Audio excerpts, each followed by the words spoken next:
Good evening, TheoTrade. This is Corey Rosenblum, and you're watching the Theo Nightly video for the 4th of November here in 2021. It's a tale of two markets, and I like to call this sector shear, which means, looking at the screen here on the sector list, XLF is financials, and they were down 1.3%. XLK is technology, which is what's fueling the Nasdaq. The XLK is our technology ETF, and the Nasdaq is our technology index. And they were up about Nasdaq 1.3%, XLK 1.6%. So that's your sector shear. It looks a little bit like this on the market watch. So same logic. Within our sectors, there's plenty more sectors in the discussion today, but this is your technology for the most part, mostly green. Nvidia is your big standout today because it was up 12%, but also Qualcomm, smaller market cap, but still up 12%. Here are your financials, and these are stocks in the S&P 100.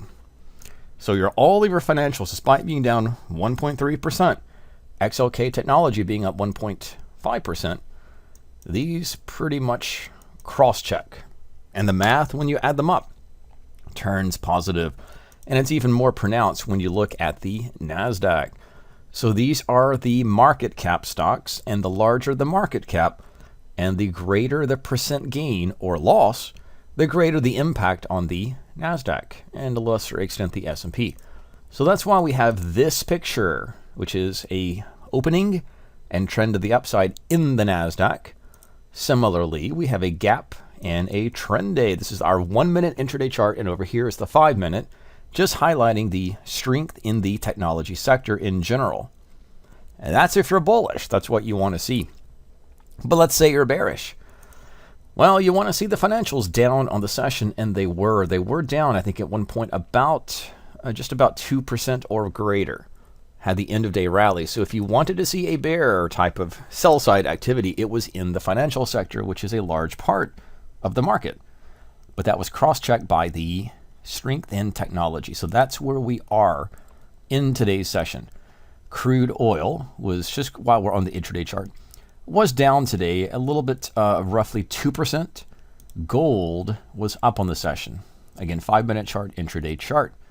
But wait, there's more, because the VIX, the volatility index, it was trend up on today's session, and the bond market, which is TLT, starting with Thursday here on the 4th, well, it was trend up too.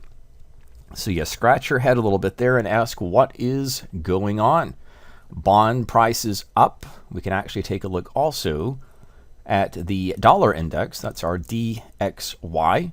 The dollar index is just about straight up trend up. The bond market, let's look at ZN, ZB, which is our 30-year bond. ZN is your notes. That was trend up as well. And I prefer to trade with the TLT, which is an ETF. That was up. But so was the Nasdaq, and that's not something you see every day, and you don't often see the Nasdaq up 1%, when the majority of stocks, and we'll look at this quickly on the index, this is the Nasdaq Composite, 1,600 stocks were declining today, 1,000 advanced, but capital flowing into the market was about 2 to 1. That's why the Nasdaq is up today, and that's a function of the market caps. So, with that being stated, we bring our attention to the daily chart, where this rally, extension, and short squeeze continues. This is not the first time we've seen this type of straight up activity, and that is multiple days in a row to the upside, but it's focusing on what happens when the market makes new highs. All of these, every day except for one, made new all-time highs. And again, that's your short squeeze breakout function in the S&P. Similar, the last time this happened was in July, August, a little bit just about in September. Again, all of these are new highs. And I am drawing little parallels or similarities to where we were at the beginning of March and to April, at the end of March, at the beginning of April. And that is 2021, where the market looks very similar to where we are now. In fact, if I can put those up together. And this is where we are currently. And this is what happened the last time we extended new highs. See if I can get that on a better perspective. And it looks a little bit like that. So the pullback, the retracement, and then up, new highs. It will not last forever. This is not a situation where the market will go straight up every single day, although it might feel like that right now. This is a bull market. It continues, strength continues. But even though we have all-time highs, I would put yourself back in the perspective of what your thoughts, what your trades, what your risk management was at the beginning of April. And that was probably the same. When will this end? I want to get off this ride. This market just cannot go down. But it does, and eventually will. So be patient, be careful with your exposure. Always be hedged, guarded, and safe, and don't risk more than a few percent, depending on your risk tolerance, on your account, spreads, verticals, long puts, long calls, all those things manage risk. Don't short just because the market's up. But the same token, don't go long. Don't jump over the bullish cliff because the market's at all-time highs. More than not, after those highs get made, the next phase or the next stage or the next few sessions is not additional highs, although that happened here. We typically get what I like to call a rubber band snapback or just a simple pullback. So these are pullbacks when the market is up and then trades down. So it's just like that, higher high, higher low, higher high, higher low, and then where we're here, the next phase is normally a pullback. So that's giving patience. That's giving broad picture to the market. Nasdaq similarly, but it was a surprise breakout, and that is sort of a play into Qualcomm, and that's earnings. Earnings are catalyst. They can send stocks very high or very low, breaking beyond what is the expected move. Sometimes that does happen. Qualcomm was up 12%.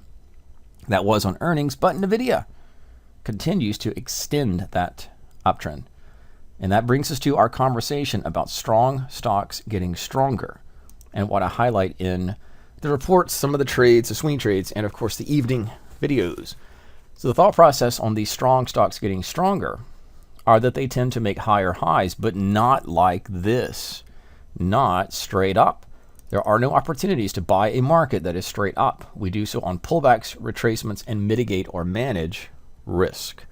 We do not just light our hair on fire and be bullish, but they are candidates for future buys or long opportunities on pullbacks.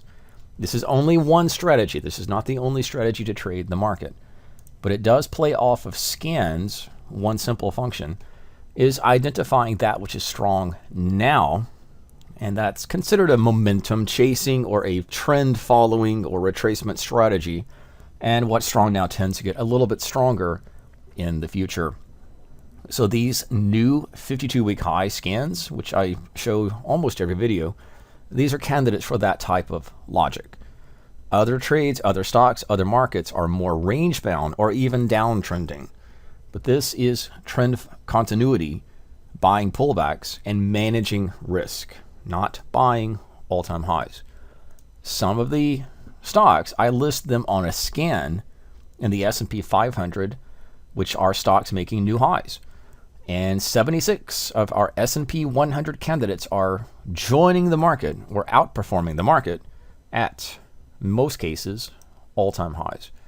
Those would include, on a chart basis, Microsoft, as it continues to expand and extend those new highs. And this being a very large market cap is influencing up the Nasdaq. So Microsoft had a good hand in why the Nasdaq was so strong today. The Microsoft shares were only up about 1%, not as much as Nvidia, but still, any addition in the largest market cap name is going to boost the point total of the Nasdaq. Under that is Google. Google, or Alphabet, continues to trade higher highs, higher lows, and just made new 52-week highs.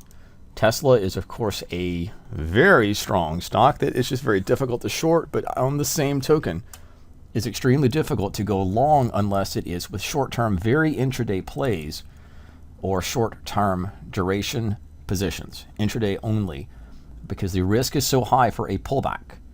Little risky to go long, but being short has not produced the pullback that traders are expecting. And then we have Nvidia.